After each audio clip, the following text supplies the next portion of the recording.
Hey everybody, welcome back to my channel. My name is MJ Pinky, and today I'm going to talk to you guys about my feedback for chapter 32. If you recall, this chapter was one that I was planning to just kind of cut initially, and then I realized that it was a really good opportunity in my narrative for characters to talk, think about things, and work through some of the conflicts that I introduced in earlier chapters. So I decided to take this opportunity for this chapter to focus on my two love interest characters who had a little romantic spat earlier in the book, and that has not been resolved yet. They just kind of opened a dialogue in this chapter to try and work out their differences and figure out a way forward.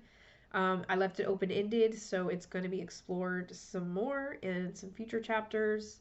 And I think that I left the sexual tension between them really strong, and the feedback that I got from my critique group agreed with that. So I was really happy to get that feedback. The conflict here was good, the tension was good, their own unique positions for thinking the way that they think and feeling the way they feel about each other and about their situation was realistic, it was engaging, and it was also satisfying on a reader level. So that was really awesome to hear. Wild success for this chapter. I'm super excited. There were some little minor issues that they pointed out. The main one being that the first name mentioned in this chapter is from a different character's perspective than the one that this chapter is in. And so they immediately thought that this chapter was about somebody else.